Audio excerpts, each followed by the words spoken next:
ఆ మోడీ వాట్సాప్ యూనివర్సిటీలనే మొత్తం అబద్ధాల యూనివర్సిటీ. ఈ అబద్ధాల యూనివర్సిటీలో పీజీలు పిహెచ్డీలు డాక్టరేట్లు పొందిన వాళ్ళందరూ నోటికొచ్చిన అబద్ధాలు చెప్తారు, ఏ ఒక్కటి కూడా నిజం మాట్లాడరు. అందుకే ఇవాళ బీజేపీ నాయకులని ఈ వేదిక మీద నుంచి నేను ప్రశ్నించదలుచుకున్నా. 10 ఏళ్ళు నరేంద్ర మోడీ గారు ఈ దేశ ప్రధానమంత్రిగా ఉన్నారు, అమిత్ షా గారు హోంశాఖ మంత్రిగా ఉన్నారు, కిషన్ రెడ్డి గారు 5 ఏళ్ళు ఇక్కడనే మంత్రిగా ఉన్నారు. ఏమి తెచ్చిండ్రు తెలంగాణకు, ఏమి ఇచ్చిండ్రు తెలంగాణకు? ఆనాడు పునర్విభజన చట్టంలో సోనియామ్మ ఇచ్చిన బయ్యారం ఉక్కు కర్మాగారాన్ని కాలగర్భంలో కలిచేసింది. అదేవిధంగా వరంగల్లో ఇచ్చిన కాజుపేట రైల్వే కోచ్ ఫ్యాక్టరీ నుంచి ఇవాళ వరంగల్ నుంచి లాతూర్కు తరలించకపోయినరు. ఇవాళ మన తెలంగాణకు అన్యాయం చేసిండ్రు. అదేవిధంగా ఎన్టీపీసీ ద్వారా 4000 మెగావాట్ల విద్యుత్ ఉత్పత్తి సంస్థ నిర్మించాల్సింది 10 ఏళ్లలో 1600 మెగావాట్లు మాత్రమే నిర్మించి 2400 మెగావాట్లు నిర్మించలేదు.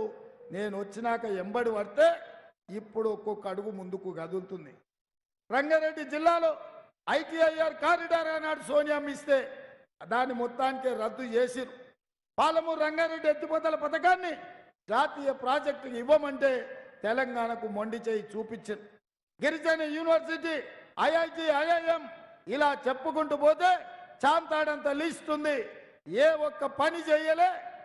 గుజరాత్కు మాత్రం బుల్లెట్ ట్రైన్ తీసుకెళ్ళిరు, సబర్మతి రివర్ ఫ్రంట్ తీసుకెళ్ళిండ్రు. ఇవాళ గిఫ్ట్ సిటీని నిర్మించుకున్నారు. లక్షల కోట్ల రూపాయలు నిధులు తరలించకపోయినరు. నేను అడుగుతున్న బీజేపీ వాళ్ళను, గుజరాత్లో ఉన్నోళ్ళే మనుషులా? తెలంగాణలో ఉన్నోళ్ళు మనుషులు కాదా? తెలంగాణ పట్ల ఈ వివక్ష మంచిదా? ఈ దేశ ప్రధానమంత్రి గుజరాత్ను ఒకలాక తెలంగాణను ఇంకొకలాక తెలంగాణ ప్రాంతాన్ని సవతి తల్లి ప్రేమ చూపిస్తున్నాడు. అందుకే ఇవాళ తెలంగాణ ప్రజలు ఆలోచన చేయాలి. 10 ఏళ్ళు ప్రధానమంత్రిగా ఉన్న నరేంద్ర మోడీ మళ్ళీ 3వసారి ఆయన అధికారం ఎక్కాలంట, 400 సీట్లు రావాలంట. ఎందుకు అడుగుతుర్రా 400 సీట్లు? వాళ్ళు ప్రభుత్వం కావాలని అడుగుతలేరు, 400 సీట్లు కావాలని ప్రత్యేకంగా చెప్తున్నారు. ఇక్కడే ప్రమాదం పొంచి ఉన్నది మిత్రులారా. ఇవాళ ఈ తెలంగాణ సమాజం అప్రమత్తంగా ఉండాలి. ఎందుకంటే ఆనాడు డాక్టర్ బాబాసాహెబ్ అంబేద్కర్ గారు రాజ్యాంగాన్ని రచించి దళితులకు గిరిజనులకు విద్యలో ఉపాధిలో ఉద్యోగాలలో రాజకీయాలలో రిజర్వేషన్లు కల్పించండు. కాబట్టే కాకా వెంకటస్వామి గారు కేంద్ర మంత్రి అయినరు, వినోద్ గారు రాష్ట్రంలో మంత్రి అయినరు, వివేక్ గారు ఎంపీ అయినరు, లక్ష్మణ్ ఎమ్మెల్యే అయినరు. ఈనాడు తమ్ముడు గడ్డం వంశీ పార్లమెంటు సభ్యుడు కాబోతున్నాడు. ఆ కొప్పుల ఈశ్వర్ కూడా ఎమ్మెల్యే మంత్రి అయిందంటే ఆనాడు కాంగ్రెస్ పార్టీ ఇచ్చిన ఎస్సీ ఎస్టీ రిజర్వేషన్. ఇవాళ సీతక్క ఎమ్మెల్యే మంత్రి అయిందన్న, బలరాం నాయక్ కేంద్రంలో మంత్రిగా పనిచేసిండన్న. ఇవాళ గిరిజన రిజర్వేషన్లు మనం ఇవ్వడంతో అదేవిధంగా బలహీన వర్గాలు వెనుకబడ్డారు, వాళ్ళకు కూడా రిజర్వేషన్లు ఇవ్వాలి అని కాంగ్రెస్ పార్టీ 1978లోనే బీపీ మండల్ కమిషన్ వేసి ప్రజల యొక్క స్థితిగతులను తెలుసుకొని 52% ఉన్న బలహీన వర్గాలకు 27% రిజర్వేషన్ ఇవ్వాలని ఆదేశాలు ఇచ్చింది. ఇవాళ వాళ్ళ ఆస్పిరేషన్స్ పెరిగినాయి, వాళ్ళు కూడా చదువుకున్నారు, వాళ్ళు కూడా డాక్టర్లు లాయర్లు ఇంజనీర్లు అయినరు, ఐఏఎస్లు ఐపీఎస్లు అయినరు. మాకు ఇంకా హక్కులు కావాలి, రాజకీయ అవసరాలు పెరగాలి, మాకు రాజకీయ అవకాశాలు ఇవ్వండి, రిజర్వేషన్లను పెంచండి అని వాళ్ళు రాహుల్ గాంధీ గారి భారత్ జోడోలో కలిసి అడిగారు. అందుకే కాంగ్రెస్ ఆలోచన చేసింది, ఎస్సీ రిజర్వేషన్లు ఎస్టీ రిజర్వేషన్లు వాళ్ళ జనాభా దామాష ప్రకారం పెంచడమే కాకుండా ఈ దేశంలో బలహీన వర్గాల యొక్క జనాభా కులగణన చేసి వాళ్ళ రిజర్వేషన్లు పెంచాలి అని నిర్ణయం తీసుకున్నది. ఒకవేళ బలహీన వర్గాల కులగణన జరిగితే రిజర్వేషన్లు పెరుగుతాయి, దామాష ప్రకారం నిధులను కేటాయించాల్సి వస్తుందన్న ప్రమాదాన్ని గుర్తుపట్టిండ్రు. అందుకే రాజ్యాంగాన్ని సమూలంగా మార్చి రిజర్వేషన్లను రద్దు చేయాలన్న కుట్ర భారతీయ జనతా పార్టీ చేస్తుంది. నరేంద్ర మోడీ గారు ఈసారి 400 సీట్లు వస్తే లోక్సభలో 2/3 మెజార్టీతోని బిల్లు పాస్ చేస్తాడు, రిజర్వేషన్లను రద్దు చేస్తాడు. ఇదే కాదు, రాజ్యాంగ నిపుణులకు తెలుసు, దేశంలో ఉన్న రాష్ట్రాలలో 50% పైగా అసెంబ్లీలు కూడా ఆమోదించాలి. అందుకే 8 రాష్ట్రాలలో ప్రతిపక్ష ప్రభుత్వాలను పడగొట్టి బీజేపీ ప్రభుత్వాలను ఏర్పాటు చేసుకున్నారు. ఉదాహరణకు మహారాష్ట్రలో శివసేనను చీల్చిండ్రు, ఎన్సీపీని చీల్చిండ్రు, కాంగ్రెస్ను చీల్చిండ్రు.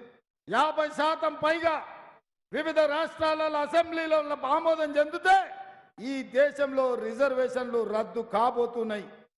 నేను ఇవాళ తెలంగాణ దళితులను, గిరిజనులను, బలహీన వర్గాల యువకులను నేను అడుగుతున్నా. మీరందరూ చదువుకున్నారు, మీరు అవకాశాల కోసం అడుగుతున్నారు.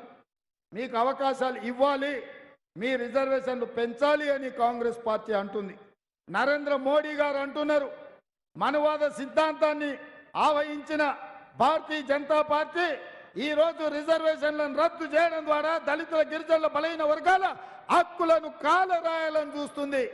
మీరు వేసే ప్రతి ఓటు బీజేపీకి మీ రిజర్వేషన్ల మీద పోటు పడబోతుంది. మీ రిజర్వేషన్లు రద్దు కాబోతున్నాయి. మిత్రులారా, ఇది దేశం యొక్క మూలవాసులైన దళితుల, గిరిజనుల మీద దాడి. ఈ దాడిని మీ ఓట్ల ద్వారా ముప్పు తెచ్చుకుంటారా? మీరు ఆలోచన చెయ్యండి. నేను ఇవాళ మేధావులను ఆలోచన చేయమని అడుగుతున్నా.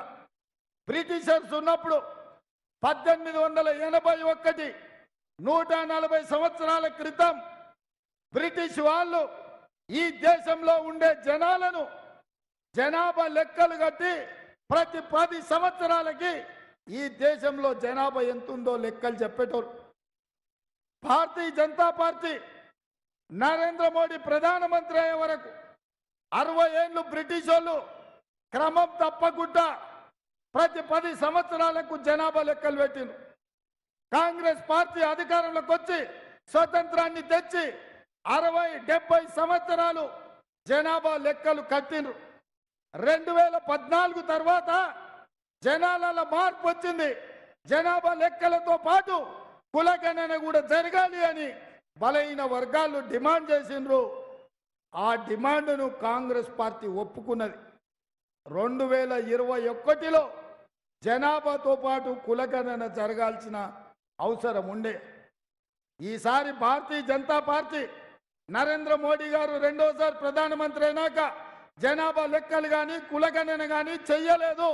నేను సూటిగా కిషన్ రెడ్డిని అడుగుతున్నా, బండి సంజయ్ని అడుగుతున్నా, ఈ రాష్ట్రానికి వస్తున్న